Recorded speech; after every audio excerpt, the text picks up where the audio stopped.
Nah, ketika selesai ditungguin, mungkin jarak 2 jam. Ketika nungguin itu, tiba-tiba adiknya sadarkan diri. Nah, ketika sadarkan diri ini pun, memang tidak seperti pada saat digendong semalam. Dia tuh melek tanpa ada raut muka sedih, takut, ngomong sepatah kata pun. Cuma nengok ke kakaknya tuh yang Yusuf sudah paham, Yusuf udah ngerti bahwa ada yang gak beres dari adiknya.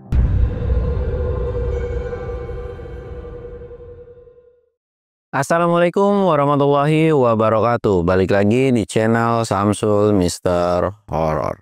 Dongeng horor gua kali ini gue bakal nyeritain kelanjutan cerita Yusuf part 2-nya. Buat kalian yang penasaran dengan ceritanya, kalian wajib tonton video ini sampai habis dan jangan lupa like, comment, subscribe, dan share video gua ke banyak orang. Dan buat kalian yang mau ikutan open trip, kalian bisa kunjungi Instagram gue di bawah sini. Dan buat kalian yang mau lihat video vlog gue juga kalian bisa lihat di bawah sini. Dan gak usah banyak basa-basi lagi, kita mulai ke segmen donor. Dongeng horor dimulai.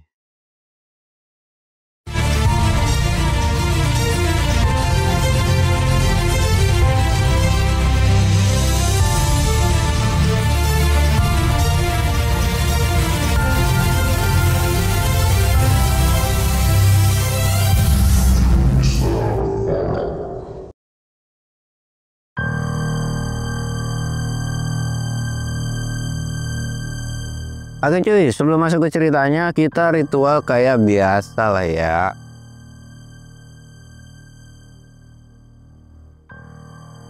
Dan kemarin tuh banyak banget minta orang gua buat nanggapin soal tentang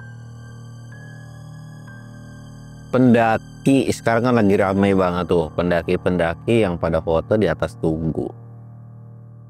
Dan kemarin lagi ada yang viral juga, yang dimana di Gunung Lawu kalau nggak salah ada yang buang air kecil pipis sembarangan itu di mata air. Sebenarnya bukan mata air sih, lebih tepatnya kayak kubangan yang dimana memang itu buat orang ngambil air. Gimana ya guys ya, sebenarnya ini tuh udah jadi masalah untuk sekarang yang dimana nggak, gua rasa sih semua gunung, apalagi kalau ke gunung gede ya, mata air dipakai buat BAB sembarangan dan sebagainya. Makanya gue bilang, lu naik gunung itu harus ada ilmu dan harus ada pengetahuan tuh kayak begitu cuy. Mungkin gua orang yang akan negor sih, kalau gue pribadi gue akan yang negor kalau ketemu orang modelan kayak begitu. Gue bisa keras, gue bisa ngebentak, atau gue bisa ngomel, nggak peduli dia orang tua atau siapapun gitu. Selama itu menyalahi aturan pasti bakalan gue tegur sih. Tapi sayangnya selama gue di pendakian gue nggak pernah nemuin orang yang kayak begitu. Gue pengen banget sih sampai bentrok sama orang kayak begitu. Ya bukan karena gue merasa so jagoan di gunung, enggak, tapi lebih tepatnya yang dimana ya mungkin gue akan tegur secara lembut dulu. Tapi kalau nggak bisa secara lembut ya baru kita tegur secara ini aja gitu kan.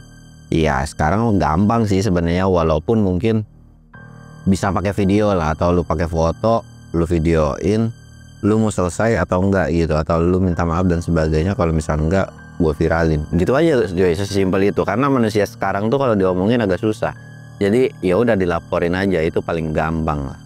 Dan buat kalian-kalian yang mungkin ada viewer gue yang suka naik gunung juga, kalau ngeliat orang-orang yang kira-kira menyalahi aturan atau tidak punya etika di pendakian, tegur aja cuy dan ancam aja, udah gitu aja.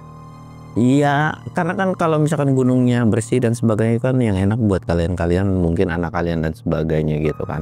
Dan oke, bakal kita lanjut ke ceritanya yang dimana kemarin itu udah sampai di Yusuf itu udah ketemu sama adenya, terus diancam juga sama Demit yang dimana minta buat adenya tuh dibalikin gitu kan, dan ngancam si Yusuf juga kalau nggak mau balikin dia bakalan ikut mempunyai nasib yang sama gitu kan. Tapi cuy, Yusuf ini bukan sembarang Yusuf nih, yang dimana walaupun sudah diancam, Yusuf itu balik merhatiin makhluk tersebut perlahan jalan terus ke Yusuf. Makhluk itu tuh jalan terus seolah kayak mau ngedeketin. Tangannya yang sebelah sudah menjulur, sedangkan tangan satunya itu tuh kayak megang sesuatu, entah apa sih pada saat itu. Nggak kurang jelas juga, tapi bagian dari badan manusia yang pasti. Di situ pun fokus Yusuf tuh bukan ke si demit itu, justru apa yang dipegang itu kan kayak ngerasa bingung, familiar, apa gitu. Tahu tapi nggak tahu, nggak bisa diungkapin gitu. Apa gitu kan. Diperhatiin terus, sedangkan Yusuf dalam hatinya selain fokus ke apa yang dia pegang atau si demit ini pegang, Yusuf itu terus mengumandangkan surat-surat atau lantunan ayat Quran. Baca surat yang dia hafal dalam hatinya. Ya Allah, semoga demit ini cepat hilang dan cepat kabur, dan jangan ganggu dia atau jangan ganggu Yusuf sama si adenya ini. Nah, lagi baca doa buat ngusir si demit ini, tiba-tiba ada suara teriakan, yang dimana suara teriakan itu berasal dari adenya, yaitu si Dede gitu kan. Gue takut, nggak mau, gue nggak mau ikut, gue takut. Terus-terusan teriak, yang dimana yang tadi awalnya fokus ke demit itu jadi kayak langsung ngebalik kan. Nah, Yusuf ini langsung buru-buru nyamperin adenya dan meluk adenya. Udah tenang deh, kamu nggak apa-apa, tapi takut. Nah, seolah ketika ditolongin sama si kakaknya ini, si Dede ini kayak bisa dikatakan kayak nggak nge sama kakaknya cuy. Jadi kayak bener-bener udah shock berat, yang dimana-mana udah trauma berat. Jadi seolah kayak nggak dianggap aja kakaknya, dan pandangannya pun itu ngelihat ke makhluk yang ada di depannya. Seolah-olah adanya ini udah mengalami kejadian yang dimana di luar nalar gitu kan. Makanya ini cuma bisa meluk, udah tenang deh, di sini ada kakak. Kamu nggak perlu takut, kamu nggak perlu khawatir. Nah, makhluk tersebut pun, dan karena memang si Yusuf ini udah fokus kan ke adanya, terus tiba-tiba nengok, takut makhluk itu makin lama makin mendekat. Ternyata makhluk tersebut itu nggak ada. Bener-bener makhluk itu tuh nggak ada. Tapi ketika makhluk itu nggak ada, diperhatiin mulai dari kiri, kanan, atas, bawah, depan, belakang, itu bener-bener nggak ada. Tapi tiba-tiba kaki dari Dede itu tuh seolah ada yang narik tanpa ada wujud sama sekali. Jadi kayak ada yang narik aja nih, set gitu kan. Tapi untungnya karena memang kondisi dipeluk kan sama kakaknya tuh kayak bisa ketahan. Yusuf ini bener-bener geram, bener-bener kesel dengan apa yang dilihat pada saat itu. Yusuf ini cuman kayak mukul tuh bukan mukul kaki adenya ya, tapi mukul tanah 3 kali.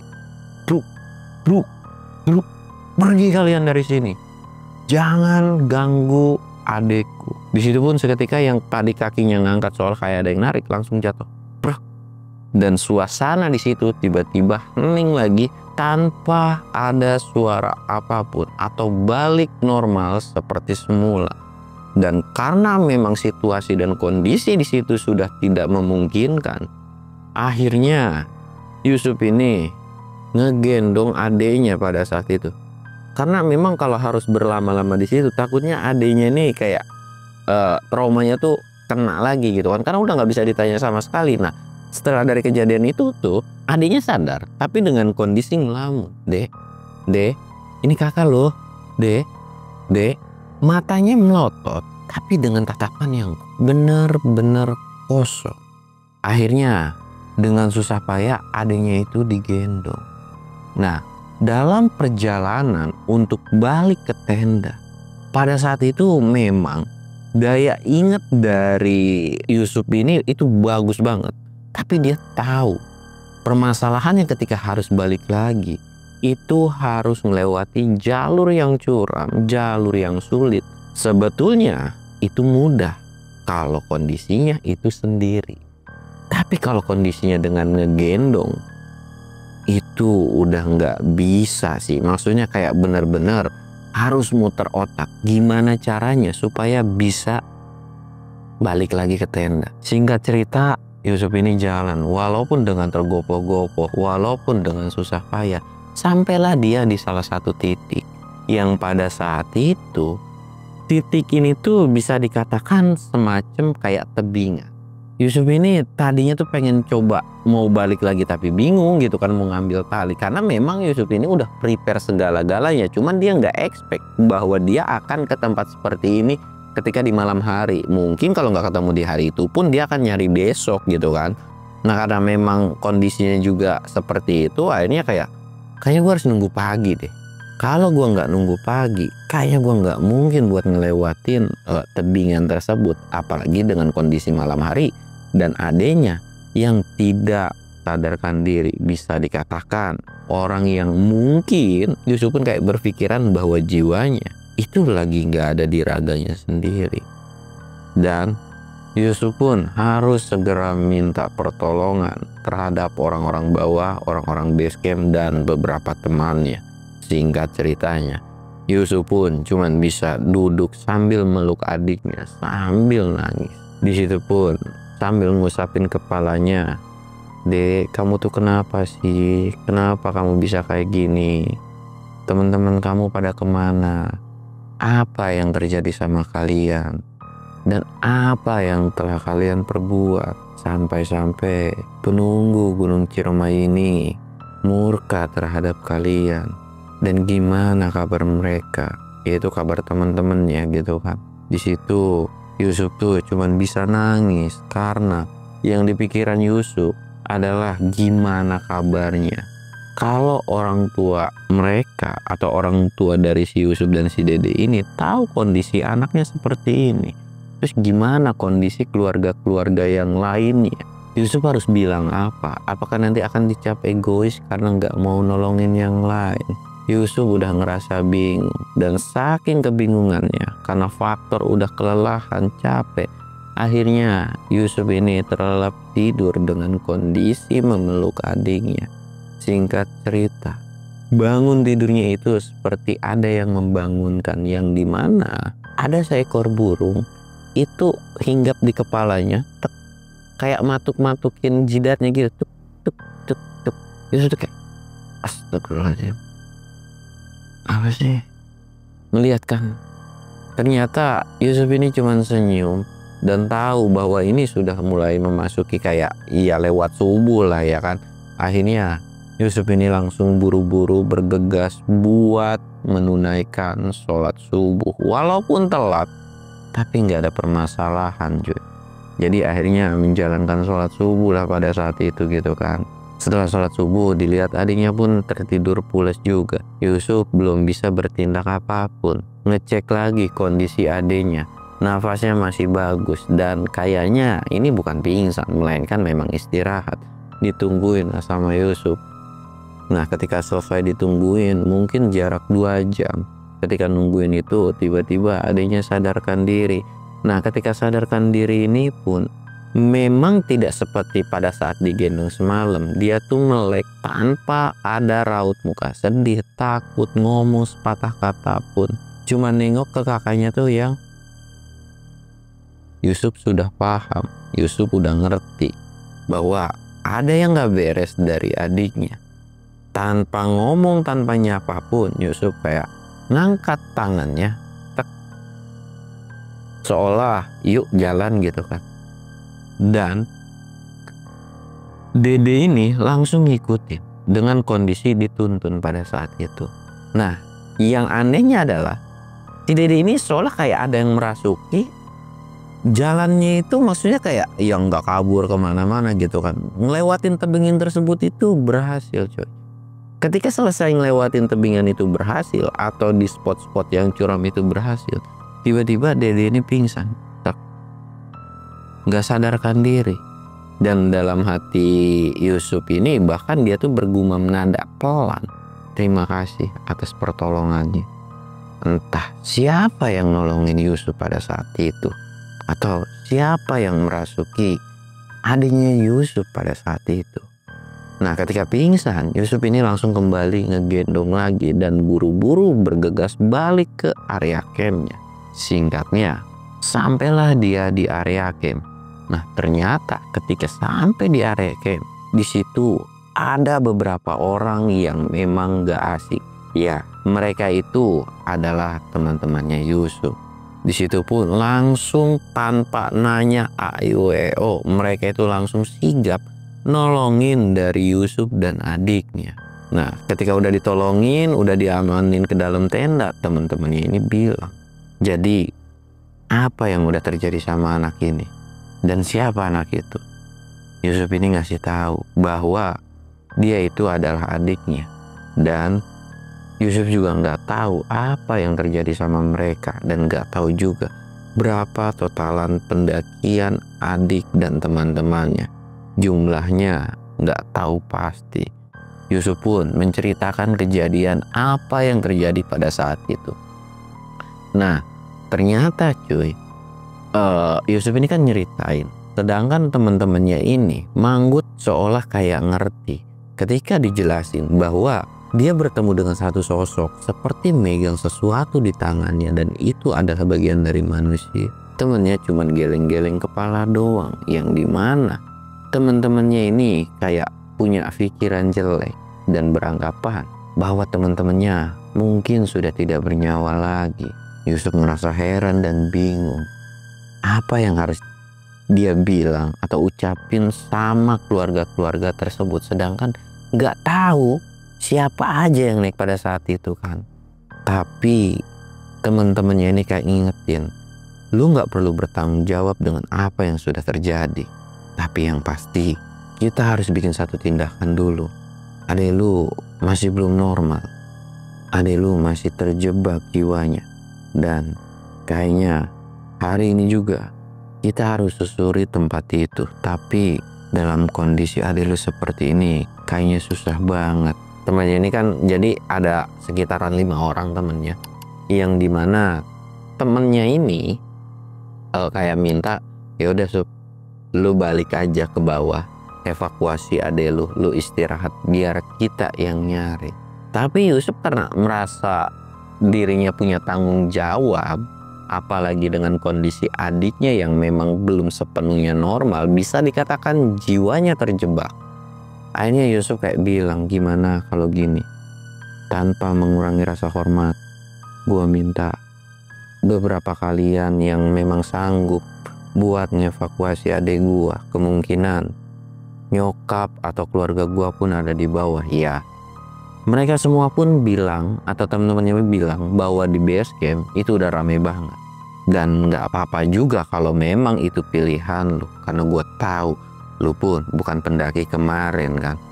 Lu juga punya pengetahuan dan ilmu. Dari situ pun akhirnya sepakat tanpa ada rasa egois sedikit pun. Akhirnya dipecahlah tim itu menjadi 3. Yang dimana menjadi 3 nih cuy. Jadi kan ada 5 berarti 6 kan. Yang 3 itu turun buat evakuasi, ngasih laporan dan sebagainya. 3 orang lagi termasuk Yusuf itu akan nyusur ke salah satu tempat.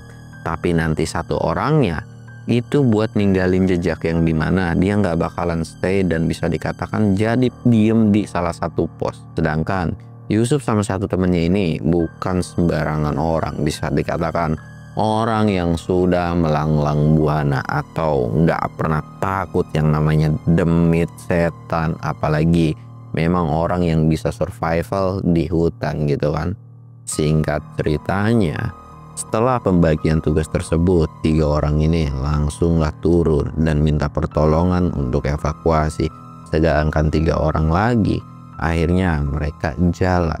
Nah, ketika jalan ini mereka dibekali dengan yang namanya HT.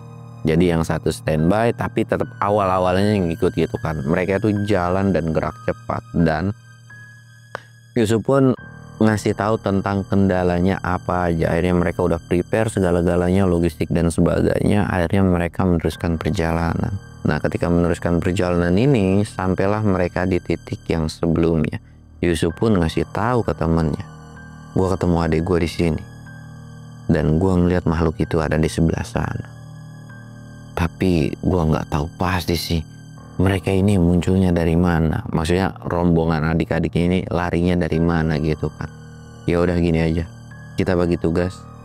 Kondisi ketika mereka sampai di tempat tersebut lagi itu mungkin kurang lebihnya sekitaran jam 3-an, udah sore banget kan. Mereka tuh kayak stay di situ tuh kayak ya udah 1 jam kita susurin dan kita akan mencar. Si satu temennya pergi ke satu titik, satu temennya pergi ke satu titik, satu temennya pergi ke satu titik lagi. Intinya mereka mencar. Di situ pun kita akan beralih ke si Yusuf, karena memang si dua temennya ini tuh nggak diceritain yang begitu detail cuy. Jadi kita akan berfokus ke si Yusuf aja. Yusuf ini pergilah dia kan nyari sambil dia tuh bawa pisau, bawa golok ya seginilah. Dia tuh nanda-nandain supaya tandanya itu nggak hilang. Nah ketika di pencariannya yang ke hari kedua ini, tiba-tiba yang awalnya sebelumnya tuh kabutnya tuh masih jarang-jarang ya.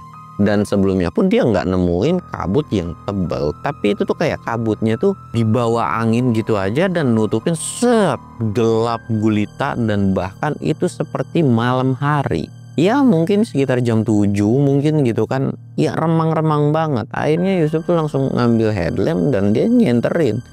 Ya walaupun dia memang udah prepare senter anti kabut ya, yang lampunya warna kuning, tetap aja jarak pandangnya itu nggak terlalu yang namanya begitu jauh. Dia tuh senterin dan nggak ketemu apapun. Ya estimasi 1 jam nggak ketemu apa-apa. Akhirnya Yusuf ini balik lagi lah, niat buat ke titik yang sebelumnya. Tapi ketika dia mau balik lagi, seolah di belakangnya dia tahu bahwa ada satu sosok yang ngawasin. Ketika Yusuf mau nengok, ternyata bajunya seolah ada yang narik.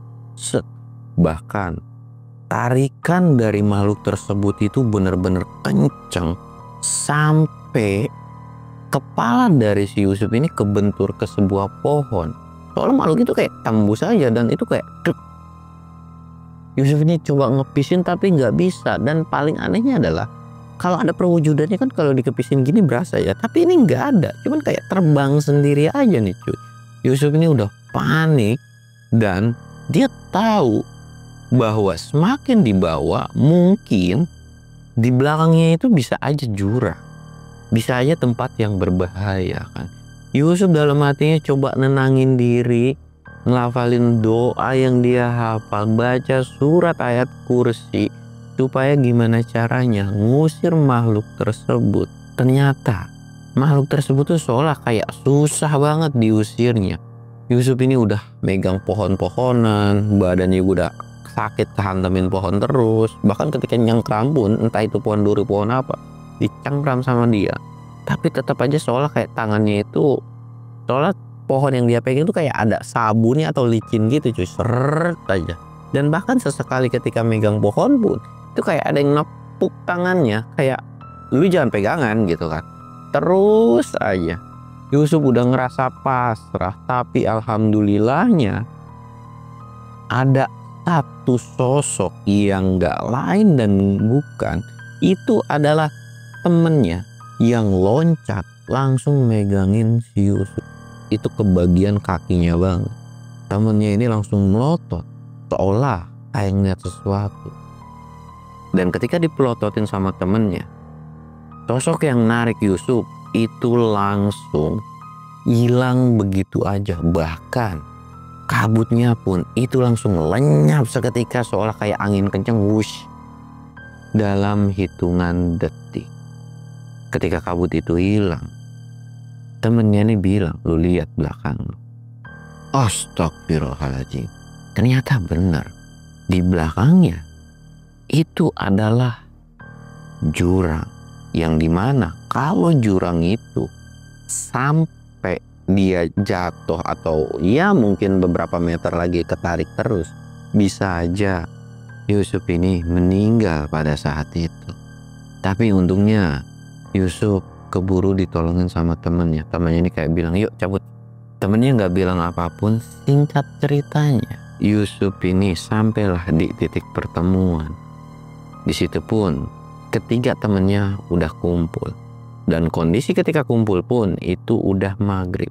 Temennya ini bilang dan sambil ngeluarin sebuah barang. Bahkan bukan cuma barang, ada beberapa organ yang dimana itu adalah manusia kan. Yusuf dalam hatinya bilang, apa ini? Tapi temennya bilang, gua nggak tahu pasti ini punya siapa, tapi ini masih baru. Mungkin bisa dikatakan jarak 2 atau 3 harian yang lalu. Entah karena hewan buas atau apapun itu. Dan titik temunya adalah gua ketemu beberapa yang sudah tidak sadarkan diri. Dan mereka meninggal. Tapi ada 2 orang yang masih sadar. Semoga nyawanya bisa tertolong. Dan gue berharap tenaga kalian masih bisa kekumpul. Kita harus segera nolongin 2 orang tersebut. Karena area spotnya itu yang tidak bisa gue ngevakuasi itu sendiri. Akhirnya mereka tanpa pikir panjang pada saat itu langsung satset coy.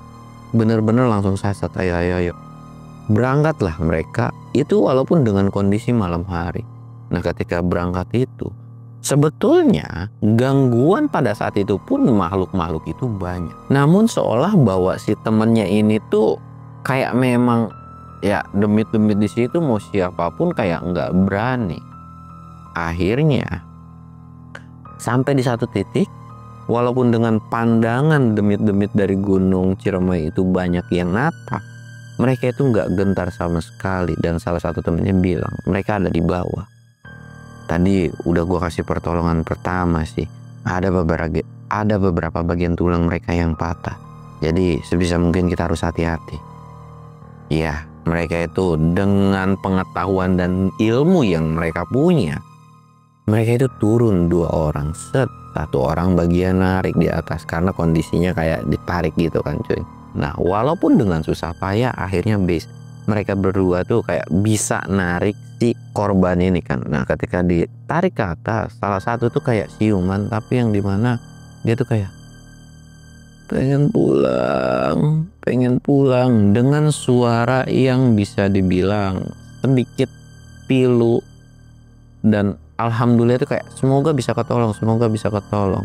Akhirnya mereka ngasih pertolongan pertama yang alhamdulillahnya mereka itu bisa dikatakan bisa untuk dievakuasi lah. Maksudnya bisa digendong gitu kan. Jadi kayak samar-samar kayak ngambil keputusan ini tuh benar-benar dengan segala pertimbangan gitu guys ya. Karena kalau orang yang udah kenapa-napa di gunung seperti itu, korban jatuh atau apapun itu, kalau yang nggak tahu tuh kayak main angkat, gotong-gotong aja, nggak bisa kayak gitu cuy. Tapi banyak pertimbangan ini mah, ada tulang patah nggak dan sebagainya. Sedangkan mereka bertiga ini udah meriksa semuanya. Akhirnya ya udah digendong lah si 2 orang ini. Yang satu buka jalan gitu kan. Nah dalam perjalanan mereka ngegendong 2 korban ini, banyak gangguan yang dimana ada satu makhluk yang memang dengan sengaja seolah selalu ada yang narik, tapi perwujudan itu nggak pernah ada cuy. Jadi badannya tuh kayak ditarik, bahkan ketika ngegendong pun kayak seolah enteng banget keangkat gitu kan. Nah si satu temennya yang nggak ngegendong apapun gitu kan, yang buka jalur ini, karena dia tuh bisa dikatakan anggaplah si senior lah ya. Si senior ini tuh langsung balik badan. Dan senior ini langsung lari ke belakang dan nyuruh kedua temennya untuk terusin perjalanan, jangan pernah tungguin dia. Biar dia yang ngurus masalah demit yang ada di sini. Ya Yusuf mah pada saat itu nurut-nurut aja dan temennya pun nurut. Yang pada intinya dia tahu kapasitas dari temennya itu seperti apa.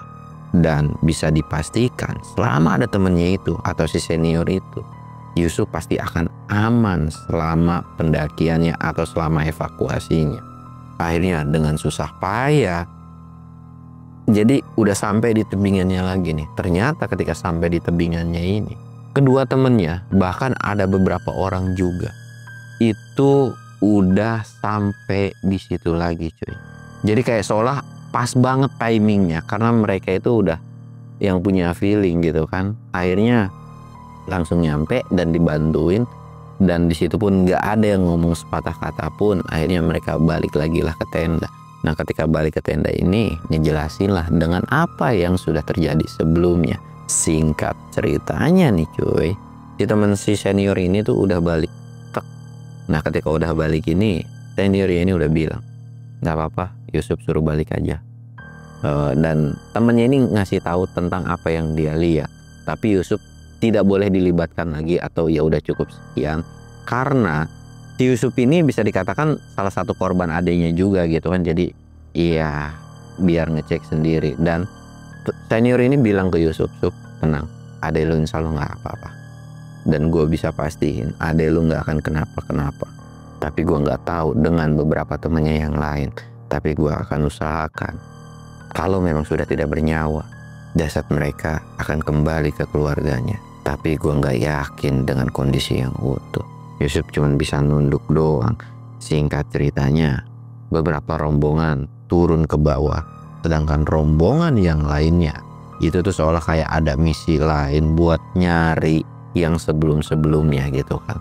Yusuf ini turun dan ketika sampai di bawah, Yusuf itu langsung dipeluk sama ibunya dengan kondisi Yusuf pun cuman bisa nangis. Dan BTW baju Yusuf ini nggak yang bersih ya, tapi banyak noda merah. Kalian bisa tahu sendirilah dari noda apa. Nah ketika sampai di bawah, di situ pun adiknya udah dilariin ke rumah sakit. Termasuk 2 korban ini pun sudah dilariin ke rumah sakit. Di situ pun ada beberapa keluarga yang nanya, mana anakku, mana anakku. Yusuf cuman bisa nunduk, nggak bisa ngomong apapun. Yusuf cuman bisa nolongin 2 orang tersebut.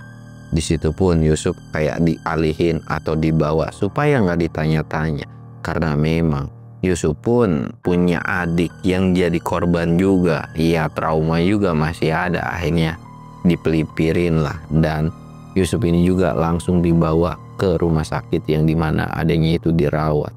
Nah adiknya ini kondisi koma sekitaran 1-2 minggu. Nah ketika 2 minggu ini udah koma tuh alhamdulillah kesannya itu udah mulai membaik ya.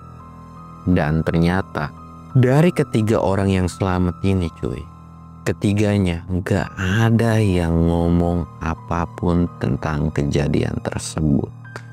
Tidak ada yang ngasih tahu apa yang terjadi sama mereka. Seolah mulut mereka dibungkam. Yusuf, keluarganya, atau siapapun itu benar-benar nggak ada yang tahu kejadian.